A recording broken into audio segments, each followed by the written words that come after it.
Graças e paz, irmãos. Boa noite.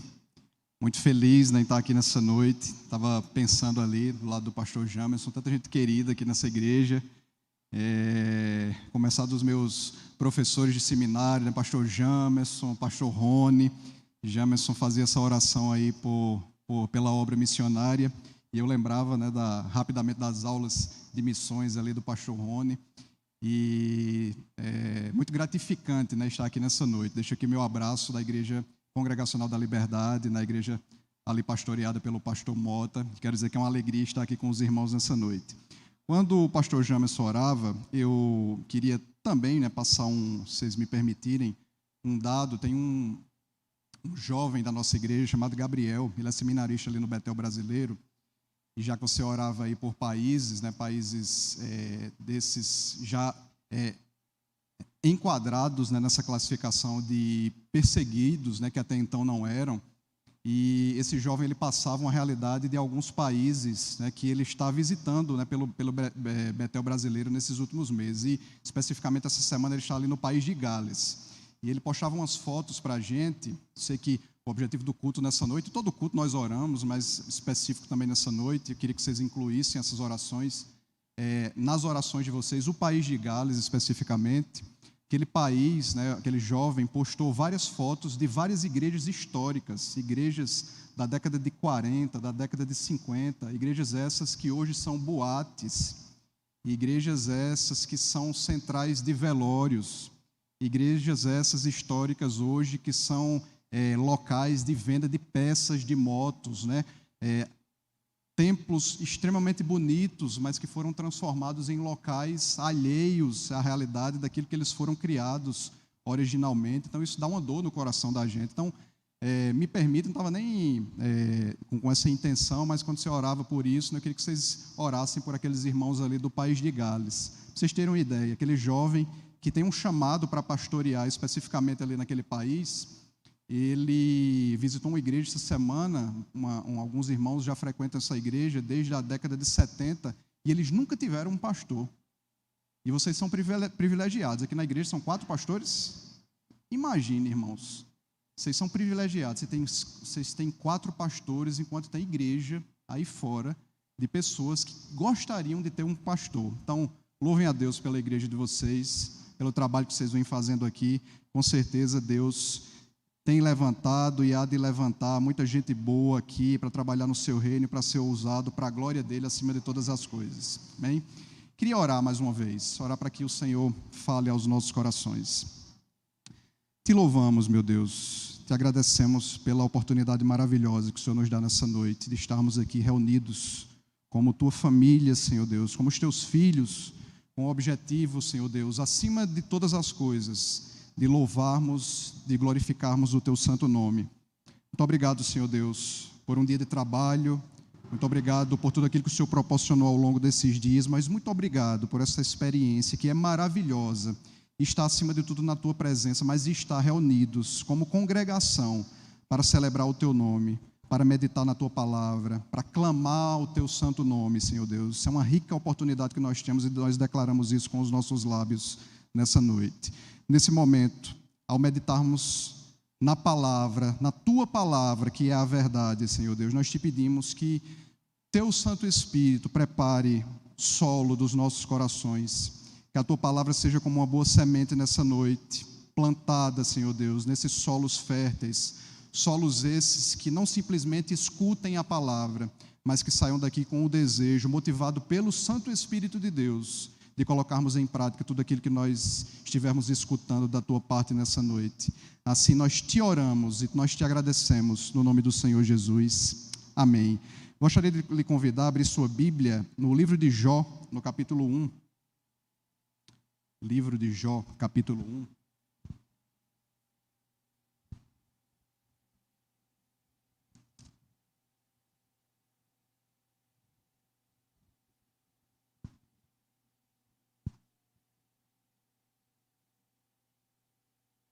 Nós vamos ler os versos iniciais do livro de Jó, mas segura um pouquinho. Eu não sei se isso é uma mania muito bonita da minha parte, mas, vez por outra, E o local que eu vou falar não é um local muito agradável de nós estarmos muitas vezes nas nossas vidas. Local esse é o local onde muitas vezes nós enterramos ali pessoas queridas, né, pessoas conhecidas, né, seja um cemitério do mais tradicional aos modelos atuais. Mas tem uma coisa que me chama muito a atenção quando eu vou a um cemitério, nessas oportunidades, certamente oportunidades muito tristes, que são as frases que são colocadas ali nas lápides, né, daqueles locais onde nós enterramos nossos entes queridos, né, ou amigos, né, pessoas conhecidas. O nome disso é epitáfio. Tem até uma música secular, né, com esse nome, uma música conhecida secularmente. E falar sobre epitáfio especificamente, quando a gente olha aquilo que está sendo descrito ali, ela revela algumas coisas. Então, ela revela, por exemplo, vontades daquela pessoa que partiu, ela revela, muitas vezes, personalidade, e de nós cristãos também, tem uma coisa muito bonita, onde nós, muitas vezes a pedido nosso, ou a pedido de algum familiar nosso, são colocados alguns trechos, né, da palavra de Deus, alguns versículos da palavra de Deus, dentre esses versículos, alguns bastante conhecidos. Mas estava dando uma olhada na internet, e dentre essas homenagens, frases pedidas, coisas que lembram a pessoa, eu comecei a observar alguns epitáfios de algumas pessoas conhecidas. Por exemplo, no epitáfio de Frank Sinatra, tem a seguinte frase: o melhor ainda está por vir. Não sei o que é que Frank Sinatra pensava em relação a isso e que melhor era esse para a vida dele. Mas está lá escrito: o melhor ainda está por vir. Até um clichê, de certa forma, evangélico, né? Está no nosso evangeliquez aí, de certa forma.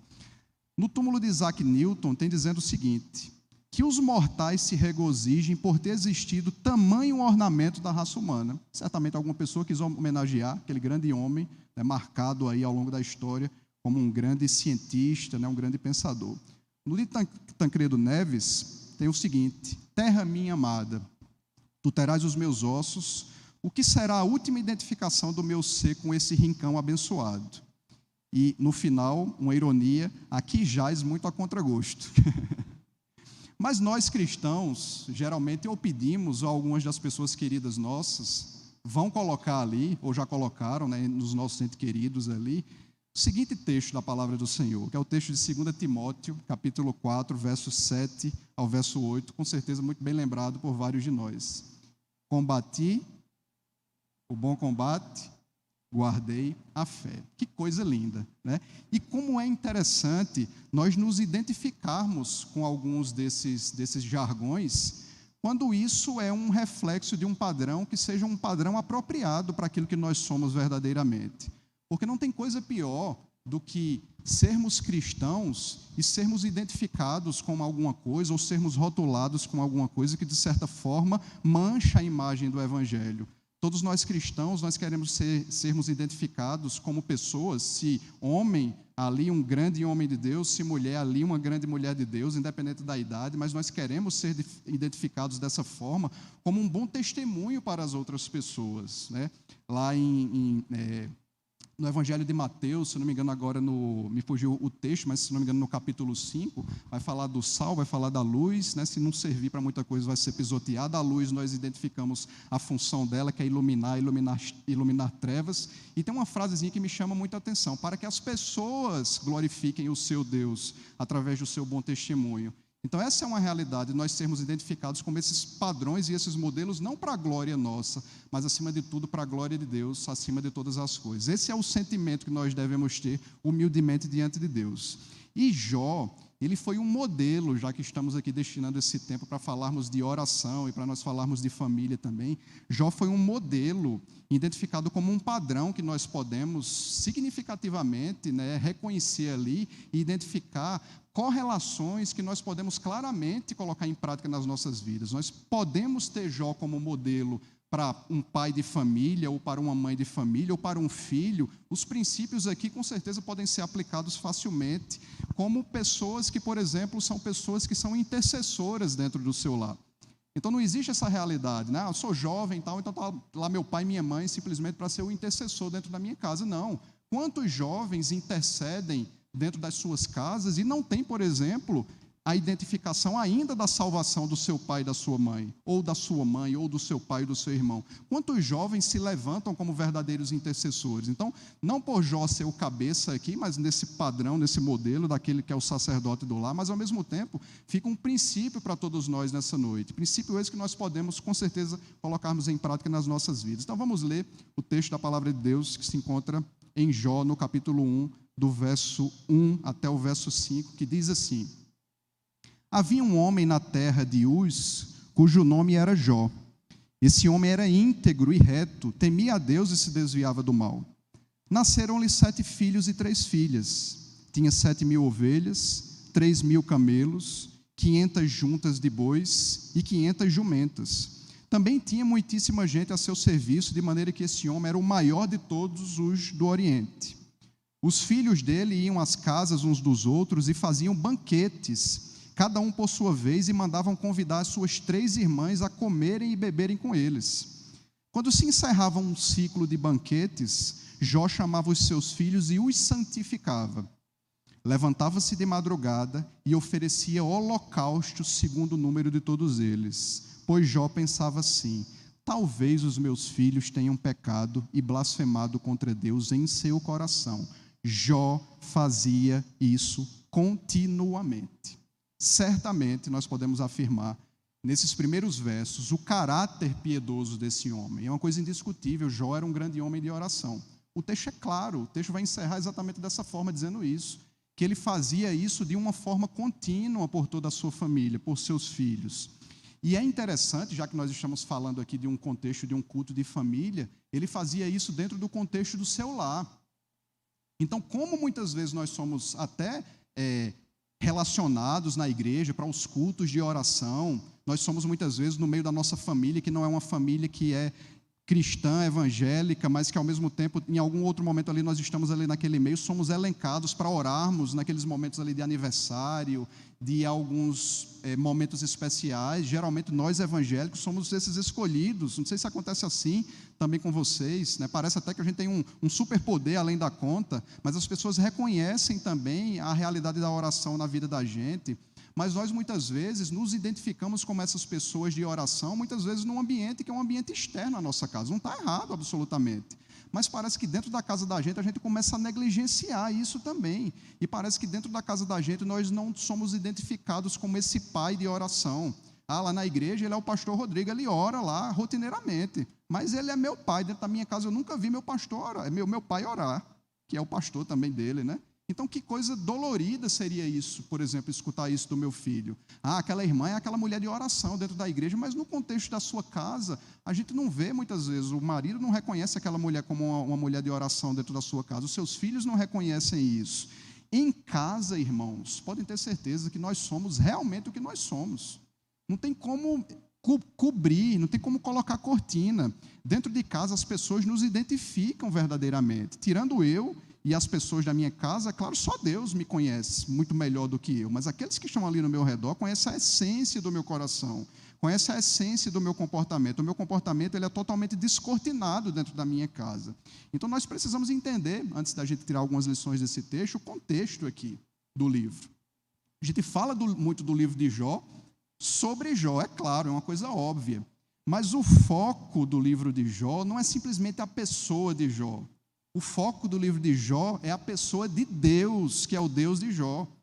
Se for diferente, nós estaremos interpretando esse livro de uma forma totalmente equivocada. A gente vai ver que no livro Satanás se levanta ali contra Deus, né, e vai mostrar a Deus, né, vai querer insinuar que Jó basicamente adorava a Deus porque ele tinha muitas posses, tinha uma família certamente estruturada, tinha servos, tinha uma estrutura que era uma estrutura condizente à sua realidade de adorador.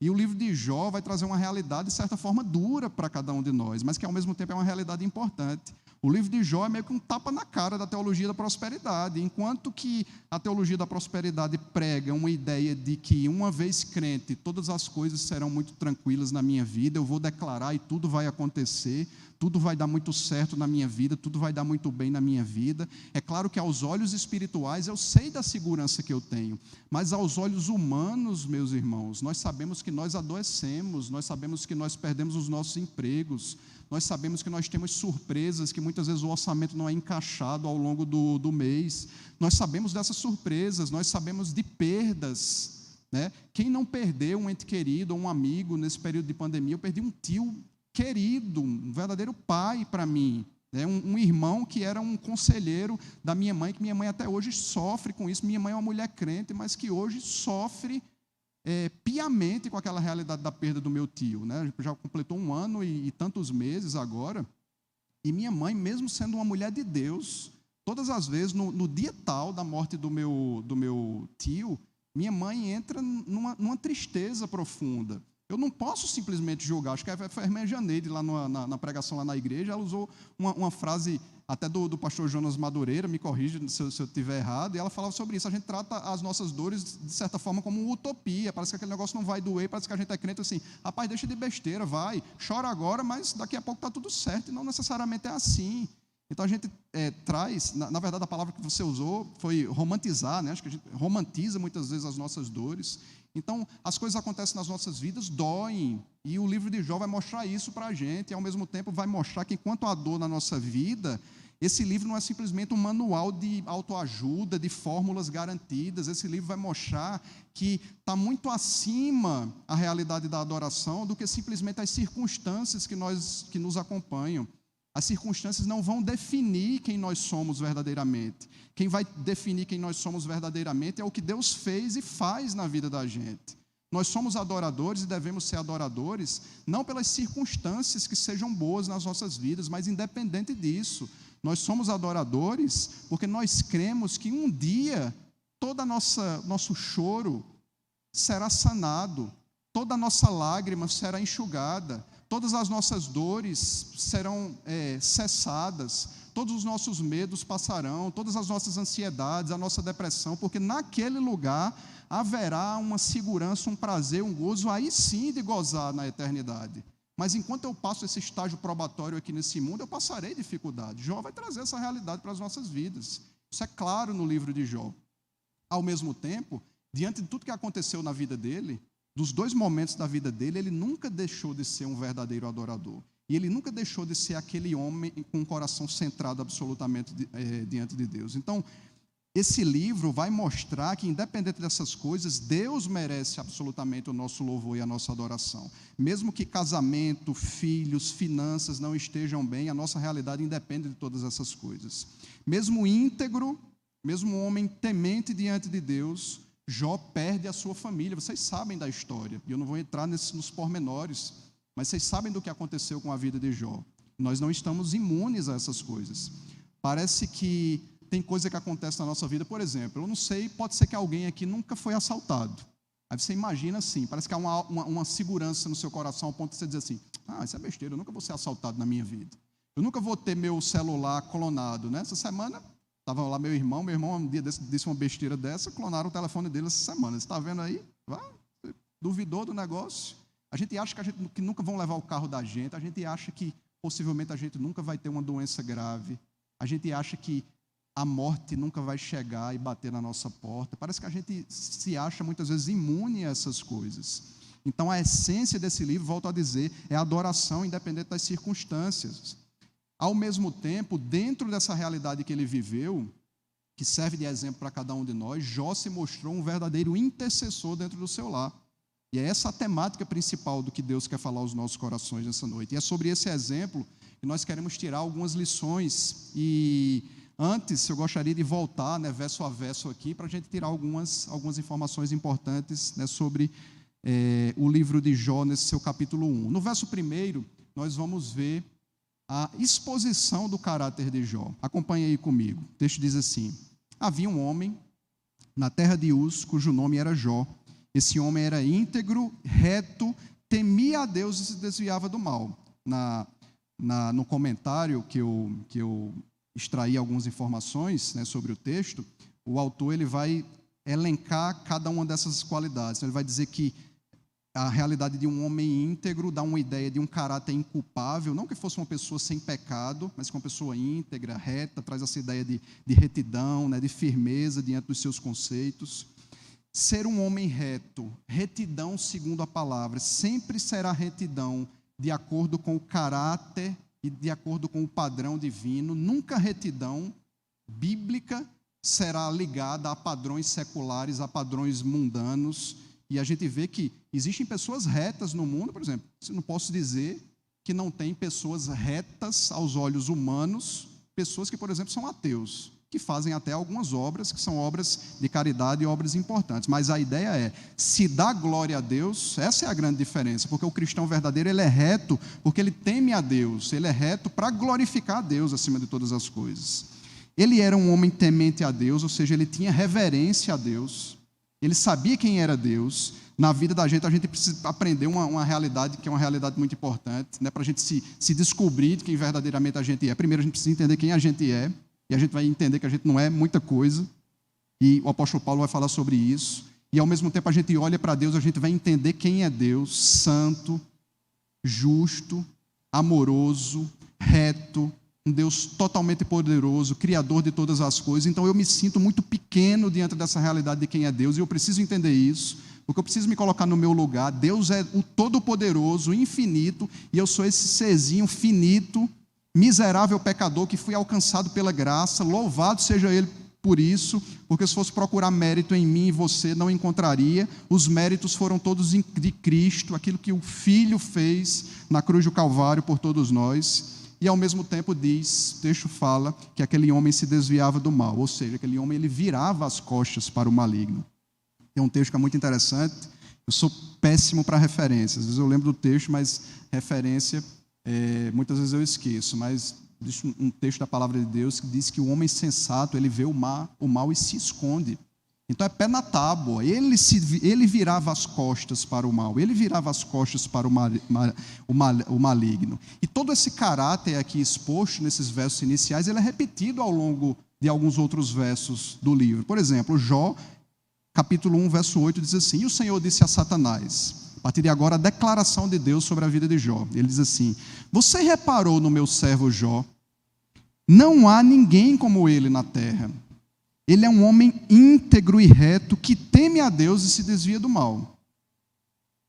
Jó capítulo 2, verso 3. E o Senhor novamente diz a Satanás, tá? Novamente, palavras minhas: você reparou no meu servo Jó?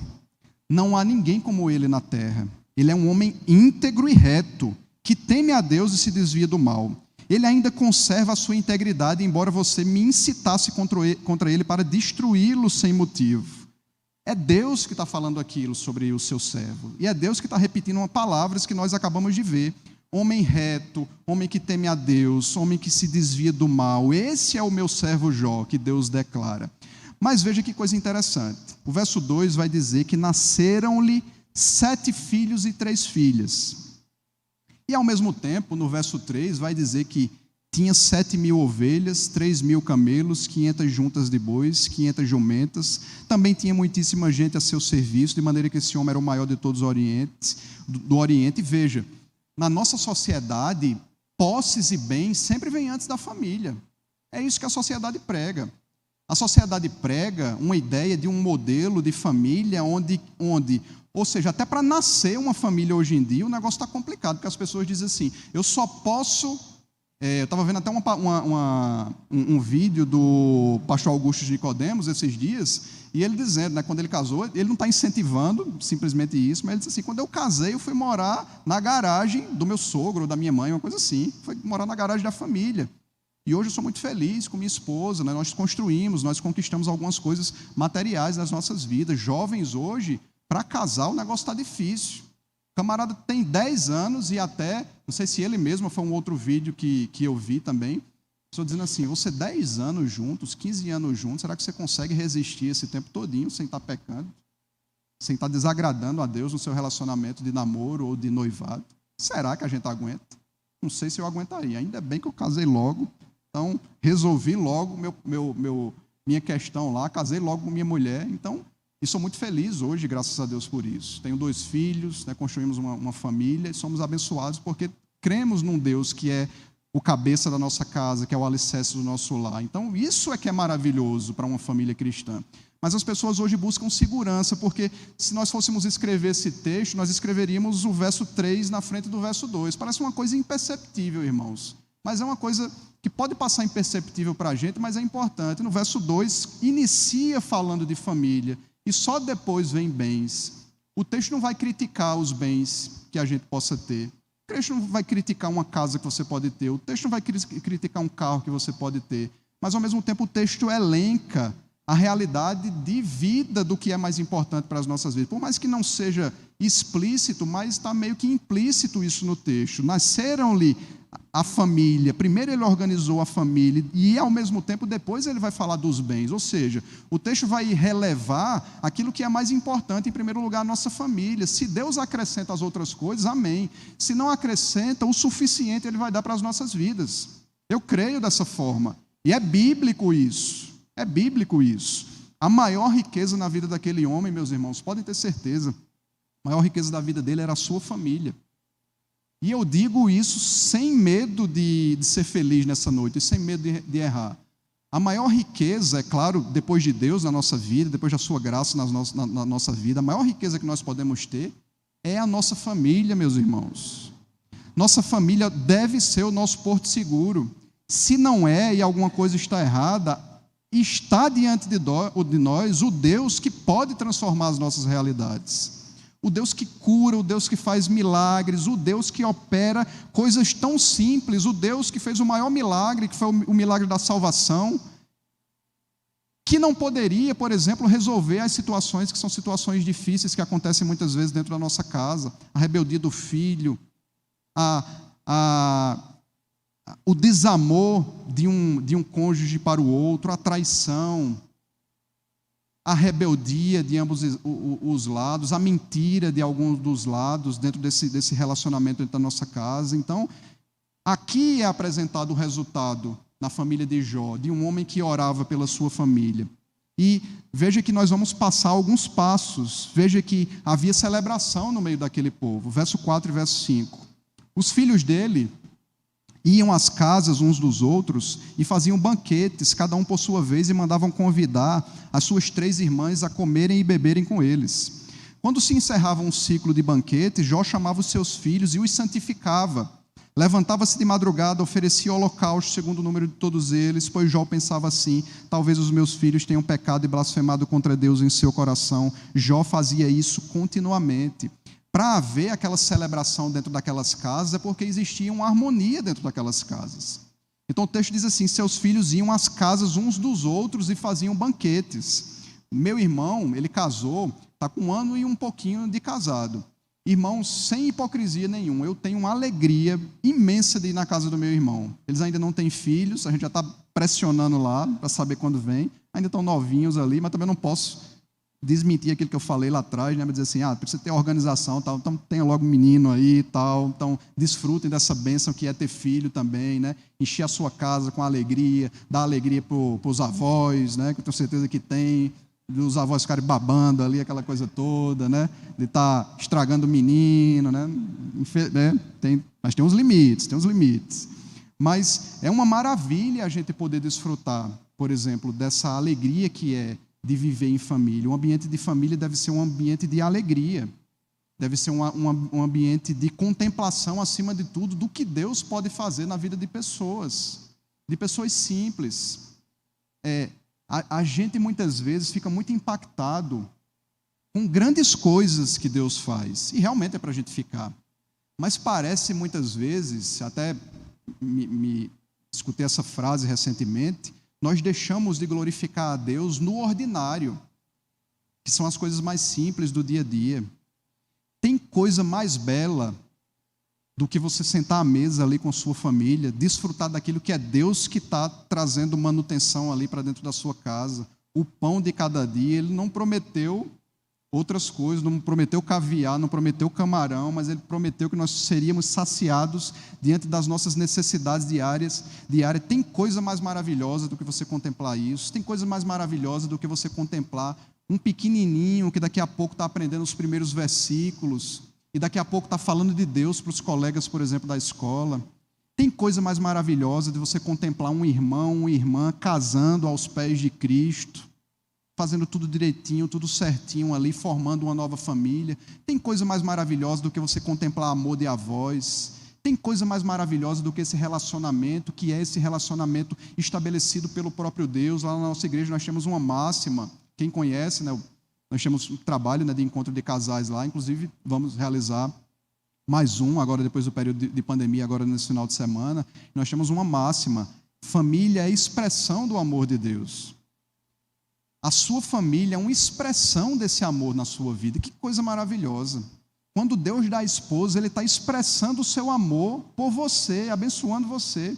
Quando Deus dá o esposo, Ele está expressando o seu amor por você, de uma pessoa que vai cuidar de você como mulher. Você que é filho, Deus expressou esse amor dando um pai e uma mãe para você. Vocês que são pais, Deus expressou o amor dele dando filhos para vocês. Por mais que as dificuldades venham, em nenhum momento a gente está imune. Está aqui a realidade do livro de Jó. Ninguém, absolutamente ninguém, escreveu nesse livro que está aqui que os filhos nunca iam dar trabalho, nunca iriam ser, nunca seriam rebeldes. Nunca o marido poderia, de certa forma, destratar a esposa em algum momento. Nunca a esposa destrataria. O livro não vai dizer que isso nunca iria acontecer. O livro dá o padrão. A gente erra porque a gente sabe quem nós somos verdadeiramente. E nós ficamos tristes quando nós erramos diante dessa realidade. Mas, ao mesmo tempo, não é porque acontece uma coisa ou outra dentro da nossa casa que nós podemos e temos o direito de deixar de declarar de que realmente as nossas famílias são expressão do amor de Deus sobre as nossas vidas. Porque são. Precisamos acreditar nisso. Se não se vive isso dentro da casa da gente, creia que você pode começar a viver isso para a honra e para a glória do Deus Todo-Poderoso. Eu creio no Deus que faz milagres dentro de famílias. Eu creio no Deus que restaura. Eu creio no Deus que gera perdão para aquele que foi traído. Eu creio no Deus que gera humildade para aqueles corações mais duros. Eu creio que as nossas famílias são de Deus e não são de Satanás. São de Deus. E se são de Deus, Satanás pode vir com tudo para cima da gente, porque vai encontrar Deus cuidando das nossas famílias. Agora nós precisamos fazer a nossa parte. A parte de Deus Ele faz, pode ter certeza absoluta. A nossa parte Ele vai deixar para a gente fazer. Tem coisa que a gente não consegue fazer. Recentemente nós tivemos um problema, a gente está com um filho de 12 anos, né? Miguel é o mais velho. Vocês, e o pastor deve ter conhecido Miguel pequenininho, não sei se da última vez que eu vim pregar eu trouxe Miguel aqui, mas Miguel era pequenininho e tal, e aí Miguel, quero ganhar um celular, quando você completar 12 você ganha um celular. Aí na primeira semana que ganhou, a gente já tomou de volta, porque já fez uma besteira lá. E Miguel está naquela fase meio que aborrecente, ainda fazendo umas coisas. E a gente conversando com Miguel, e não é fácil educar. A gente fica naquela rotina, fala e crendo que Deus pode fazer. E nesses dias, minha esposa estava estressada, estava cansada. Eu disse, minha filha, a gente só vai até onde a mão da gente pode. Daqui para frente é com Deus. Agora, onde minha mão pode ir, ela vai. Dali para frente eu creio que Deus pode. Aquilo que eu não posso, Deus pode. Aquilo que eu não consigo, com certeza Deus faz. E há de fazer para a honra e para a glória do seu próprio nome. Então aquela família fazia banquetes, cada um por sua vez, como se fosse um verdadeiro rodízio de alegria ali naquele ambiente. Eles mandavam convidar as 3 irmãs a comerem e a beberem junto com ele. Então certamente os cunhados também. A gente chama que cunhado é o agregado ali na história, mas se chamar a irmã, vai o cunhado junto também. Criados, esses cunhados são uma bênção. Eu sou cunhado, então eu tenho que ser uma bênção também. Então, essa é a realidade. Mas aí a gente começa a ver agora a prática da intercessão daquele pai. Porque a gente olha o resultado, que é o resultado no início, e veja que não é o contrário. O texto, ele fala, é como se o texto ele invertesse a situação, mas para aquela família ser o que ela era, ela não começa no fim, ela começa no início, de gente que realmente pega no arado ali e faz acontecer no meio daquela família. Então o texto vai dizer que, decorrido o turno de dias de banquetes, Jó chamava os seus filhos e os santificava. Santificar, irmãos, não é uma palavra mágica. Santificar traz a ideia de consagração. Ou seja, aquele homem nas suas orações, ele consagrava a sua família ao Senhor. E o objetivo maior da sua oração era consagrar a sua família ao Senhor. Esse era o objetivo maior da sua oração. Às vezes a gente está orando tantas horas por dia, por exemplo, por nossos filhos, pedindo muitas vezes tantas coisas fúteis. Mas quantos de nós ora rotineiramente pela salvação dos nossos filhos? Quantos de nós ora rotineiramente para que o nosso filho, o homem, seja um servo de Deus quando ele crescer? E sendo servo de Deus, ele pode ser pastor, advogado, presidente da República, a profissão, qualquer que seja ela. Sendo servo de Deus, ele vai estar agradando a Deus, sendo um servo verdadeiro. Aí quanto a gente ora muitas vezes, que meu filho seja um advogado, eu não consegui ser, né? Meu filho seja um jogador de futebol, né? O perna de pau tentei a vida toda, não fui, meu filho pode ser. Quantas vezes a gente ora pela filha, que ela seja uma bailarina, que ela seja isso, que ela seja aquilo, e a gente coloca de lado o conteúdo da oração. Às vezes a gente até ora em minutos consideráveis, a gente até ora em horas consideráveis, mas qual é o conteúdo da nossa oração?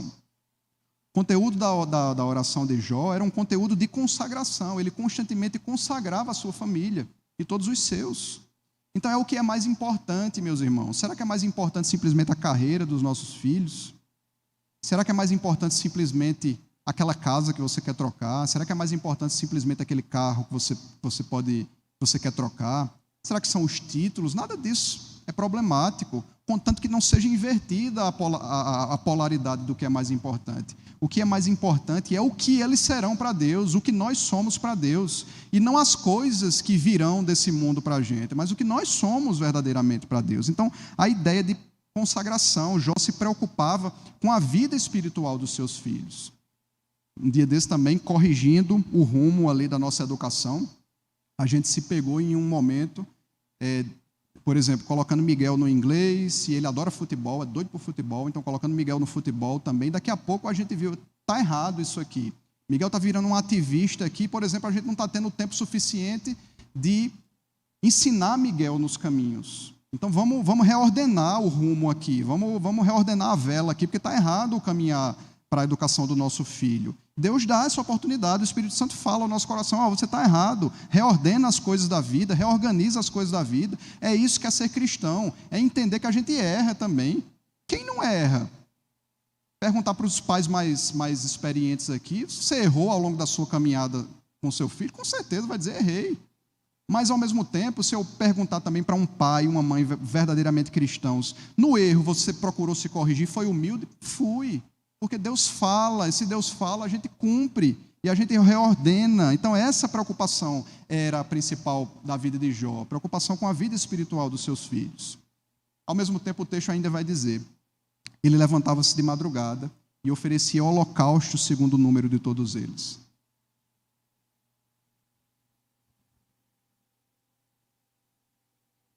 Por que a gente levanta de madrugada para fazer algumas coisas? Por exemplo, a gente levanta de madrugada com sede. Um dia desse eu estava bem congestionado, então estava completamente entupido, né, como a gente diz aqui. Então estava bem congestionado, estava respirando pela boca, minha boca secou de madrugada ao ponto que no outro dia a pele da minha boca começou a cair. E eu me lembro que eu me levantei de madrugada com uma sede impressionante, parecia que eu tinha comido 1 quilo de sal, e eu saí correndo para tomar água. Aquilo era uma urgência fisiológica para mim. Como a gente acorda também para ir ao banheiro, por exemplo, de madrugada. Agora, quantos de nós, por exemplo, é inquietado pelo Espírito Santo de Deus para nós nos levantarmos de madrugada, para orarmos por alguma causa? Será que eu simplesmente fico ali na minha cama, deixando de escutar a voz de Deus? Ou simplesmente não foi aquela inquietação, mas eu acordei e ao mesmo tempo, ou eu coloquei no meu relógio ali, acordar mais cedo, dormir mais tarde um pouquinho. Isso revela urgência.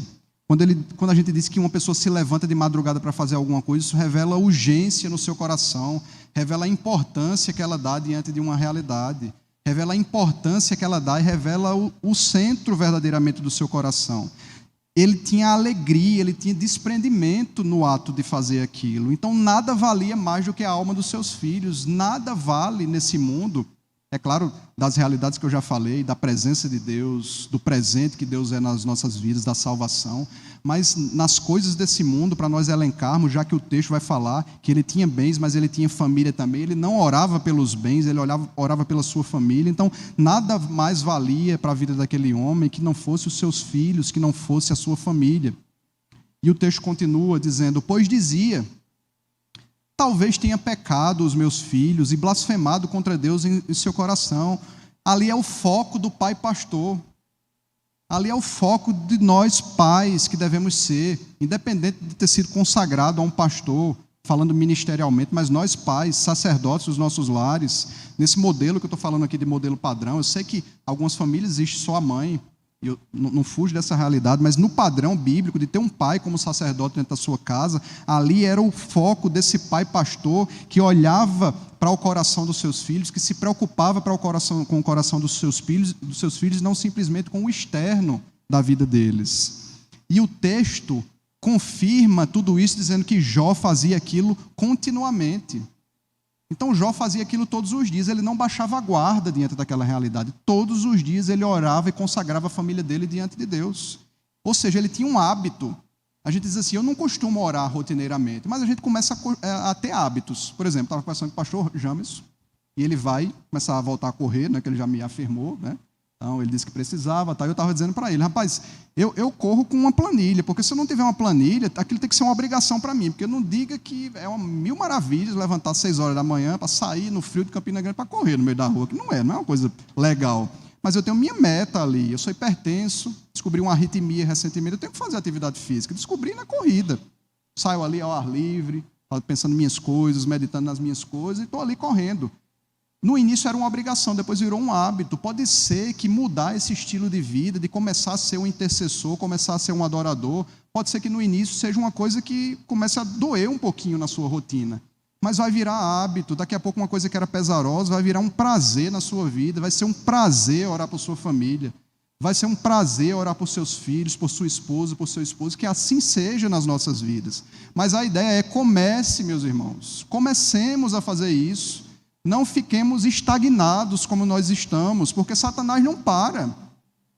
Ele está aí, constantemente, todo dia uma novidade. Estava vendo um vídeo, acho que ontem, antes de ontem, da Rainha dos Baixinhos, né? Coisa bonita, né? Xuxa, a Rainha dos Baixinhos. Né? Eu, quando era pequeno, assistia muito Xuxa, tal, aquela coisa toda. Depois de grande, convertido, descobri quanto o conceito de Xuxa e das coisas que ela acredita e que ela defende são maléficos para a nossa sociedade. E ela dizia, como é que pode uma pessoa vir com uma Bíblia na mão e dizer e mostrar um modelo de família? Que modelo de família é esse? Não existe esse modelo de família. Pode ser homem com homem, pode ser mulher com mulher. Que modelo de família é esse? Vem esfregar a sua Bíblia na cara das pessoas. O mundo cria seus modelos também. Mas nós temos o nosso modelo de um que é absoluto, que é a palavra de Deus. Tudo que vem fora disso, meus irmãos, não podemos engolir. As coisas de Satanás vão sendo colocadas de uma forma sutil. Por exemplo, a Rainha dos Baixinhos, tão bonitinha, aquela coisinha, tudo. E vai devagarinho, daqui a pouco um filho ou uma filha da gente está escutando aquilo, daqui a pouco uma pessoa acredita, daqui a pouco está tudo normal, daqui a pouco vira aquele evangelho, entre aspas, tudo pode, tudo acontece, tudo está normal. Não está. A palavra de Deus é absoluta. Se a gente não viver esse absoluto, a gente está perdido. Então é isso que nós temos como responsabilidade, esse hábito de interceder por nossas famílias. Então nós como pais, pense nisso, nós temos 3 responsabilidades: instrução, então discipular os nossos filhos rotineiramente, discipular nossa casa rotineiramente, intervenção no que se refere à disciplina, precisamos ter disciplina, não é bagunça a casa da gente, nós não seremos simplesmente os autoritários por estarmos colocando algum limite, né, nos nossos filhos e impormos limites para nós mesmos. E intercessão, essa aqui é única e com certeza ininterrupta para as nossas vidas. Para nós finalizarmos, eu queria aplicar alguns desses conceitos que nós estivemos vendo após a explicação do texto, né, esses ensinamentos que nós pudemos extrair do livro de Jó, do capítulo 1, do verso 1 até o verso 5. A primeira dessas aplicações: pais piedosos ou famílias piedosas nunca deixam de orar. Jó fazia isso rotineiramente. Jó fazia isso todos os dias da sua vida, absolutamente, como uma responsabilidade e ao mesmo tempo como um privilégio. Se for simplesmente como um dever, se preocupe, que isso seja um prazer, se torne um prazer na vida da gente. Prazer de interceder, sabendo que Deus escuta a minha oração. que Deus opera milagres, que Deus quis usar o meio da oração para fazer aquilo que Ele quer, operar milagres no nosso meio, intervir no nosso meio. Façamos, irmãos, isso continuamente para a glória do nosso Deus. Ele se agrada nisso. Quando eu deposito minha confiança em oração nele, eu estou dizendo para Ele quão humilde eu sou, intrinsecamente. Estou me colocando aos pés dele, dizendo assim: Senhor, eu não consigo, mas eu sei que o Senhor consegue. Eu não posso, mas eu sei que o Senhor pode. As circunstâncias são adversas, mas eu sei no Deus que desbarata todo e qualquer problema, que resolve, se quiser, de acordo com a sua soberana vontade, as circunstâncias da minha vida. Então, famílias piedosas nunca deixam de orar por seus entes queridos, por seus filhos. Jó fazia isso todo dia, primeira das nossas aplicações. Segunda coisa, também extremamente importante, irmãos, nossa maior riqueza é a nossa família. Por mais que a gente queira construir os nossos castelos humanos por aí, por mais que a gente queira crescer na vida, por mais que a gente busque títulos, por mais que a gente busque melhorar financeiramente, a nossa maior riqueza não é aquilo que cabe dentro do nosso bolso ou na nossa conta, é aquilo que é imensurável, que não cabe, que não tem conta poupança ou de investimento nenhuma que caiba o tamanho da riqueza que é a família que Deus deu para você, que Deus nos deu. Se é a maior riqueza da minha vida, eu vou considerar ela de qualquer forma? Não. Eu vou lutar por ela todos os dias. Quem é rico, camarada, entra em desespero. Se, por exemplo, suas ações despencarem lá na Bolsa de Valores, ele cuida daquele negócio dele lá, que é material. E por que nós, que identificamos e dizemos que esse elemento tão importante das nossas vidas, que é a nossa família, e nós consideramos que é a maior riqueza, por que eu não luto por isso? Porque eu não brigo por isso todos os dias, porque eu não temo a Deus diante da realidade e da necessidade de ser um verdadeiro intercessor. Terceira coisa, nossa intercessão deve focar no coração, irmãos. Acabei nem falando sobre isso, não simplesmente no comportamento. Por que eu estou falando isso? Sabe por que eu estou falando isso? Porque às vezes a mulher ora assim: Senhor, converte o coração do meu marido, porque ele é infiel. Isso dói muito ao meu coração. É justo? É. Mas converter o coração do marido, a realidade maior é outra. A oração em Deus mudar a vida do marido não é simplesmente para ele ser mais amoroso com você ou para ele ser mais fiel a você. Isso vai ser uma consequência. A oração vai ser porque ele vai para o inferno se ele não for. Essa é a realidade. Senhor, muda o coração do meu filho, porque ele está muito rebelde, está me dando muito trabalho, eu já estou estressado, eu já estou estressada, estou em crise de ansiedade, estou tomando tarja preta, estou em depressão. Muda o coração do meu filho. É justo isso? É. Mas é o principal? Deve começar por aí? Não. Ele pode mudar o comportamento dele e continuar indo para o inferno na realidade de vida dele. Isso é terrível. Nós precisamos realinhar o sentido das nossas orações. Senhor, muda o coração do meu filho, ganha ele para o Senhor, e o que vem depois, o Senhor vai trabalhar na vida dele. Senhor, muda o coração do meu filho, porque a realidade de vida que ele vive hoje, ele caminha para o inferno. Muda, porque eu quero que ele esteja no céu, comigo, com a nossa família, contemplando essa realidade um dia. Muda o coração do meu filho. E aí sim, Senhor, e aí a gente não pode ser hipócrita. É claro que Deus escuta a oração e sabe da nossa dor diante do problema de um filho, de um esposo. É claro, irmãos. Mas o problema maior não é o comportamento, o problema maior é o coração. O comportamento pode se mudar e a pessoa está com o coração distante de Deus. Agora, mudando o coração, dificilmente o comportamento não muda.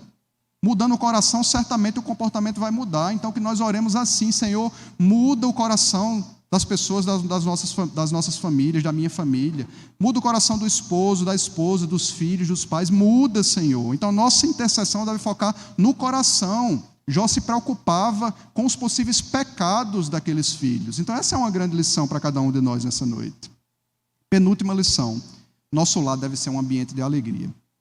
Se o nosso lar não for um porto seguro, algum problema existe. Mas eu volto a dizer, se existe um problema hoje, Deus pode mudar. Não podemos desistir das nossas famílias, não podemos soltar a condução desse barco, não podemos. A casa da gente tem que ser o lugar de segurança, não pode ser aquele lugar terrível, de que o marido muitas vezes diz assim: rapaz, não vou para casa agora não, porque lá na minha casa está um inferno. A esposa diz, não vou para casa hoje não, porque está um inferno aquilo ali. E um filho, toda vez que eu encontro lá, meu pai é bruto, briga com minha mãe, só há discussão dentro da minha casa. Não, essa não é a realidade do modelo que Deus quer. Se a família é uma expressão do amor de Deus e Deus quer exprimir ou imprimir essa expressão no nosso meio, haverá amor dentro das nossas casas, haverá alegria, prazer em desfrutar daquele ambiente, que é um ambiente com certeza maravilhoso. Se não existe isso na sua casa, volto a dizer, Deus pode mudar a sua realidade. Deus pode mudar essa realidade. E por fim, o texto não diz, por mais que não haja o padrão ideal, mas ao mesmo tempo Deus pode restaurar a sua casa. Por mais que não haja aquele modelo ideal, e parece que a gente fica criando alguns modelos, porque a casa do pastor Jamerson tem isso, tem aquilo, não sei o quê, a família dele é assim, assim. Por mais que não seja esse modelo que muitas vezes nós criamos na nossa vida, Deus pode dar alegria no seu coração com as circunstâncias que você vive na sua rotina, com os bens que você tem na sua rotina, com as pessoas que têm os problemas delas na sua rotina. Deus pode, mas contanto que Ele seja o centro das nossas casas. E Ele quer ser o centro das nossas casas. Ele quer habitar no nosso meio para a honra e para a glória dEle. E que isso aconteça no nosso meio, irmãos, que redunde sempre em honra e glória desse Deus Todo-Poderoso.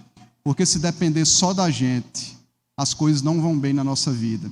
Mas quando Deus ocupa o lugar proeminente que Ele precisa ocupar nas nossas casas, com certeza, as nossas casas são e serão lugares de bênção, de paz, de alegria, de banquete, de contemplação da glória de Deus, de sal, de luz, de testemunho para outras pessoas que entram ali na sua casa e sintam o bom perfume de Cristo ali naquele ambiente.